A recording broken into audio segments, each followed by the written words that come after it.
Mangalagiri MLA Alla Ramakrishna Reddy ప్రస్తుతం మనతో ఉన్నారు. షర్మిల వెంటే తన ప్రయాణం అంటూ ఆయన తన నిర్ణయాన్ని ప్రకటించారు. ఇప్పటివరకు కార్యకర్తలు ఎదురు చూశారు. కార్యకర్తలతో కూడా మాట్లాడి ఆయన తన నిర్ణయాన్ని ప్రకటించారు. ప్రస్తుతం ఆళ్ల రామకృష్ణారెడ్డి ఉన్నారు. సార్, మీరు దాదాపు 15 రోజులుగా సైలెంట్గా ఉన్నారు. ఇప్పుడు షర్మిలతోనే మీ ప్రయాణం అని చెప్పారు. షర్మిల గారు అంటే ఆంధ్రప్రదేశ్ ఏమైనా రాబోతున్నారా? ఎందుకు ఈ నిర్ణయం తీసుకున్నారు? అంటే షర్మిలమ్మ గారు కాంగ్రెస్ పార్టీలో చేరబోతా ఉన్నారనే వార్తలు అందరికీ తెలుస్తూనే ఉన్నాయి. ఒకవేళ షర్మిలమ్మ గారు కనుక కాంగ్రెస్ పార్టీలో చేరితే ఆంధ్రప్రదేశ్కి వస్తే మాత్రం ఖచ్చితంగా నేను షర్మిలమ్మ గారితో ఆమె వెంట నడవటాన్ని నిశ్చయించుకున్నాను. ఎందుకంటే నేను మొదటి నుంచి కూడా కాంగ్రెస్ వాదులు మేము ఫస్ట్ నుంచి కూడా. తర్వాత వైఎస్ఆర్ కాంగ్రెస్ పార్టీలోకి వెళ్ళటం, అసలు ఎందుకు వైఎస్ఆర్ కాంగ్రెస్ పార్టీ వచ్చిందో కూడా మనందరికీ తెలిసినటువంటి విషయమే. ప్రస్తుతం నేను వైఎస్ఆర్ కాంగ్రెస్ పార్టీలో లేను కాబట్టి రాజశేఖర రెడ్డి గారి అభిమానిగా, రాజశేఖర రెడ్డి గారి అమ్మాయి రేపొద్దున ఎక్కడికి వస్తే అక్కడికి ఆమె అంచోడుగా ఉండటానికి, కాంగ్రెస్ పార్టీలో కనుక ఆమె వెళితే ఆమెతో పాటు కాంగ్రెస్ పార్టీలో పనిచేయడానికి నిశ్చయించుకోవడం జరిగింది. అంటే ఒకవేళ కాంగ్రెస్ పీసీసీ అధ్యక్షురాలుగా ఆమె అయితే మంగళగిరి నుంచి మీరేమన్నా కాంగ్రెస్ పార్టీ నుంచి బరిలో ఉండే అవకాశం ఉందా?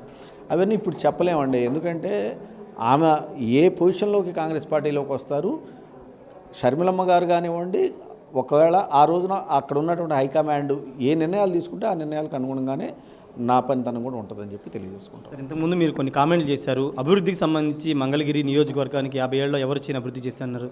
సీఎంఓ చుట్టూ అనేక సార్లు తిరిగాను కానీ నిధులు ఇవ్వలేదని చెప్పారు. ఏంటి సార్, మీకు పార్టీలో కానీ ప్రభుత్వంలో మీరు పడ్డ ఇబ్బందులేండి? మంగళగిరి నియోజకవర్గానికి సంబంధించి 2019లో ఆ రోజున చంద్రబాబు నాయుడు ముఖ్యమంత్రిగా, వాళ్ళ అబ్బాయి నారా లోకేష్ గారు మంత్రిగా ఉన్నప్పుడు మంగళగిరి ప్రజలు 2019లో నారా లోకేష్ గారిని ఓడించారు అని అంటే మంగళగిరి ప్రజలు అభివృద్ధిని కోరుకుంటా ఉన్నారనేది సుస్పష్టంగా తెలిసింది మనకు ఆ రోజున.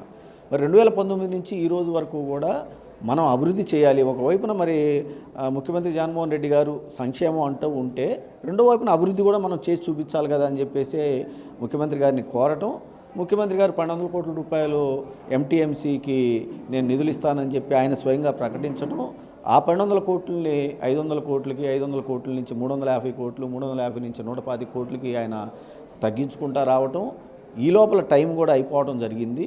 చివరికి ఆ 125 కోట్ల రూపాయలు కూడా జీవో ఇచ్చిన తర్వాత అడ్మినిస్ట్రేటివ్ శాంక్షన్ తెచ్చుకొని టెండర్లు పిలుచుకొని వర్కులు స్టార్ట్ చేసిన తర్వాత వర్కులు కూడా కొన్ని దరిదాపు పూర్తి అయిపోయినాయి, కొన్ని ఇంకా దరిదాపుగా పూర్తి అవడానికి వచ్చినటువంటి తరుణంలో రూపాయి బిల్లు కూడా రాలేదు. ఈ మధ్యకాలంలో నేను ఈ టైంలో నేను సీఎంఓకి వెళ్ళటము, ముఖ్యమంత్రి గారిని కోరటము, ముఖ్యమంత్రి గారు ఏమో ధనంజయ గారి పేరు చెప్పటము, తిరిగి చివరికి ఆ 1200 కోట్లు కాస్త 500 కోట్లు, 500, 350 అయ్యి, 350, 125 అయ్యి, 125 నుంచి ఇవాళ వరకు కూడా 12 పైసలు కూడా రానటువంటి పరిస్థితుల్లో అభివృద్ధి చేస్తేనే కదా మరి మనం తిరిగి రేపొద్దున ఇక్కడ ఓటు అడిగే అధికారం, హక్కు మనకు ఉంటుందని చెప్పేసి భావించాము.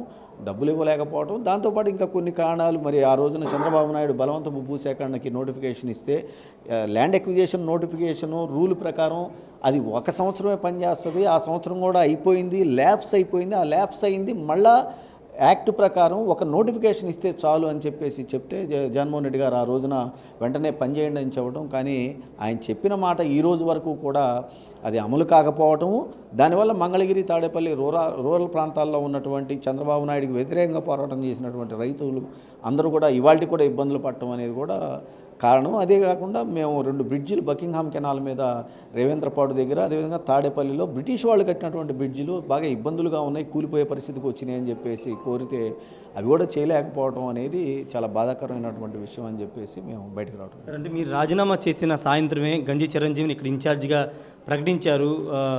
అయోధ్య రామిరెడ్డి గారు ఆ రోజు ఉన్నారు. ఎందుకు అంటే రాజీనామా గురించి మిమ్మల్ని అడిగారా? మీకు ఏదైనా అసంతృప్తి ఉందే మాట్లాడుకుందామని కనీసం మిమ్మల్ని సంప్రదించలేదా? అదేం కాదండి, ఒక పార్టీ నేను బయటికి వెళ్ళిపోయిన తర్వాత ఆ పార్టీ తీసుకునే నిర్ణయాలకి నాకు ఎటువంటి సంబంధం ఉండదు. గంజి చిరంజీవి గారిని ఇచ్చినా ఎవరిని ఇచ్చినా అది నాకు సంబంధించినటువంటి విషయం కాదు. నన్నైతే అడిగారు, కానీ నేనైతే నా నిర్ణయాన్ని వెనక్కి తీసుకున్నాను చెప్పడం జరిగింది. మీరు 2014 నుంచి 19 వరకు బహుశా ఎవరు కూడా పోరాటం చేయని విధంగా రాజధాని కేసులు కానీ అప్పటి ప్రభుత్వం మీద పోరాటం చేశారు, కేసులు వేశారు, గ్రీన్ ట్రిబ్యునల్కి వెళ్ళారు, మొత్తం చేశారు. కానీ 2019 ఇక్కడ ప్రచారంలో కూడా స్వయంగా జగన్ మిమ్మల్ని మంత్రిని చేస్తున్నారు. అసంతృప్తి ఏమైనా మీకుందా? లేదండి, అదేం లేదు. అది ముఖ్యమంత్రి గారి, జగన్మోహన్ రెడ్డి గారి పరిపాలనా విధానంలో జరిగేటటువంటి నిర్ణయాలకు అనుగుణంగా ఆయన చేయలేకపోవచ్చు, అంతే తప్ప అలాంటి అసంతృప్తులు అయితే లేవండి నాకు. సార్ అంటే 2014 నుంచి మీరు పోరాటం చేశారు. ఇప్పుడు 3 రాజధానులని కాన్సెప్ట్ తీసుకొచ్చారు. మీరు రైతులకు వ్యతిరేకంగా ఇక్కడ కేసులు సంబంధించిన అప్పుడు ప్రభుత్వ నిర్ణయాలు వ్యతిరేకించారు. ఇప్పుడు మీరు వైసీపీని వీడారు. ఇప్పుడు మంగళగిరి నియోజకవర్గంలో ఉన్నటువంటి రాజధాని రైతులకి మద్దతు ఇచ్చే అవకాశం ఎంతవరకు ఉంది? నేను ఒక పార్టీలో చేరిన తర్వాత ఆ పార్టీ లైన్ని తీసుకొని నా నిర్ణయాన్ని తెలియజేయడం సమంజసమని భావిస్తాను. అంటే బహుశా ఎవరు కూడా చేసి ఉంటారు. మీరు 8 కోట్లు మీ సొంత డబ్బులు పెట్టి దుగ్గిరాలు కానీ తాడేపల్లి మంగళగిరిలో అభివృద్ధి పనులు చేస్తున్నారు. అంటే ఎందుకు వచ్చింది సార్ ఈ స్థితి? అంటే వేల కోట్లు సంక్షేమం చేస్తున్నామని చెప్తున్న ప్రభుత్వం ఎందుకు ఒక ఎమ్మెల్యే సొంత నిధులు ఖర్చు పెట్టి డెవలప్ చేసిన పరిస్థితి వచ్చింది? అంటే మంగళగిరి అనేది రాజకీయంగా చాలా బలమైనటువంటి నియోజకవర్గం. ఉదాహరణకి రాజకీయాల్లో ఉన్న వాళ్ళు ఎవరైనా కూడా గెలిచినటువంటి పార్టీ మళ్ళీ తిరిగి గెలవాలని కోరుకుంటుంది. ఉదాహరణకి పులివెందులు నిలబెట్టుకోవాలి వైఎస్ఆర్ కాంగ్రెస్ పార్టీ, కుప్పాన్ని గెలవాలి, మంగళగిరిని నిలబెట్టుకోవాలి, గాజువాకని నిలబెట్టుకోవాలి, భీమవరాన్ని నిలబెట్టుకోవాలి. అంటే ఇలాంటి కొన్ని రాజకీయపరమైనటువంటి విధానాలు తీసుకోవాల్సినటువంటి అవసరం ఉన్నప్పుడు ఆ నిర్ణయాలకు అనుగుణంగా మనందరం కూడా పనిచేయాల్సింది అవసరం ఉంటుంది.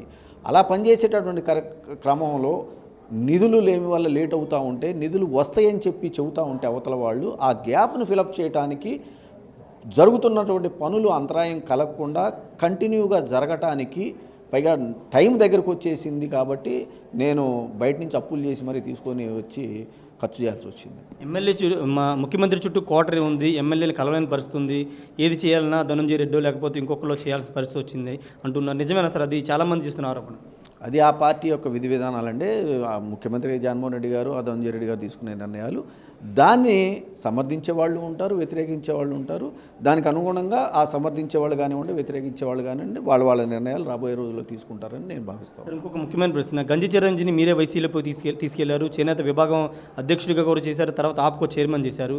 అంటే అభ్యర్థిగా పెడదాము అనుకుంటున్నాము, లోకేష్కి ఒక బీసీ సామాజిక వర్గాల నుండి అభ్యర్థిగా పెడితే బాగుంటుందనే ప్రపోజల్ మీ దృష్టికి తీసుకొచ్చిన తర్వాత ఏమన్నా చేశారా సార్? లేదా నేను గంజి చిరంజీవి గారిని తీసుకెళ్ళాను ముఖ్యమంత్రి గారి దగ్గరికి అనేది మాట మాత్రం అవాస్తవం అండి. ఆ పార్టీ వైఎస్ఆర్ కాంగ్రెస్ పార్టీ ఆ రోజున నిర్ణయాలు తీసుకుంది, అంతేగాని నాకు దానికి సంబంధం లేదు. సార్ ఫైనల్గా ఇప్పుడు షర్మిల వాళ్ళ ఆంధ్రప్రదేశ్ పీసీసీ అధ్యక్షురాలు అయితే పూర్తిగా ఆమెతో పాటు వెళ్ళి పూర్తి స్థాయిలో రాజకీయాలు ఉండబోతున్నారు? 100% ఉంటానండి. షర్మిలమ్మ గారు కాంగ్రెస్ పార్టీలో జాయిన్ అయ్యి ఆమె ఏ నిర్ణయం తీసుకుంటే ఆ నిర్ణయం ప్రకారం నేను షర్మిలమ్మ వెంట నడుస్తానండి. వైసీపీ మీద కానీ జగన్ మీద కానీ మీకు ఎలాంటి అసంతృప్తి లేదా? అదే చెప్తున్నాం, రాబోయే రోజుల్లో పార్టీ లైన్ తీసుకుంటాము, ఉన్నటువంటి వాస్తవాలను మేము మాట్లాడతాము. Thank you sir. మొత్తంగా ఖచ్చితంగా పార్టీ షర్మిల సంబంధించి నిర్ణయం వచ్చిన తర్వాతే తన నిర్ణయం ఉంటుంది, ఎటువైపు వెళ్ళాలనేది, పోటీ చేయాలా లేదా అనే దానిపైన క్లారిటీ ఇస్తా అని చెప్తున్నారు. అంటే నియోజకవర్గానికి సంబంధించి చాలాసార్లు 1200 కోట్లు ఇస్తామని చెప్పారు, తర్వాత 500 కోట్లకు మార్చారు, తర్వాత 300 కోట్లు ఇలా తగ్గించుకుంటూ వచ్చి నిధులు ఇవ్వలేదని చెప్తున్నారు. అయినా 8 కోట్లు ఖర్చు చేసి నిధులు అభివృద్ధి చేశామని చెప్తున్నారు. అభివృద్ధి ఖచ్చితంగా ఉంటేనే తర్వాత ప్రజలు ఓట్లు వేస్తారనే సూత్రాన్ని నమ్మాను కాబట్టి సొంత నిధులతో అభివృద్ధి చేశానని చెప్తున్నారు. ఏదేమన్నా ప్రస్తుతం ఆళ్ళ రామకృష్ణారెడ్డి షర్మిల వైపు నడవడం అనేది ఇప్పుడు ఖచ్చితంగా రాష్ట్ర వ్యాప్తంగా సంచలనంగా మారింది. ఒకవేళ ఆంధ్రప్రదేశ్కి షర్మిల వస్తే కనుక ఆంధ్రప్రదేశ్ రాజకీయాల్లో కొత్త వరవడి వచ్చే అవకాశం కనబడుతుంది. వైసీపీలో ఉన్నటువంటి చాలామంది అసంతృప్తులు కానీ లేకపోతే చాలామంది నేతలు షర్మిల వెంట వెళ్తారనే చర్చ నడుస్తున్న నేపథ్యంలో ఇప్పుడు ఆళ్ళ రామకృష్ణారెడ్డి ప్రకటనతో మరింతగా ఈ చర్చ అది నడుస్తుందని చెప్పుకోవచ్చు. కెమెరా పర్సన్ ఫణితో రాజేష్, RTV, మంగళగిరి నుండి. మరిన్ని వీడియోస్ కోసం ఛానల్ ని సబ్స్క్రైబ్ చేయండి, లేటెస్ట్ అప్డేట్స్ కోసం వాట్సాప్ ఛానల్ ని ఫాలో చేయండి అండ్ లింక్ డిస్క్రిప్షన్ లో ఉంది.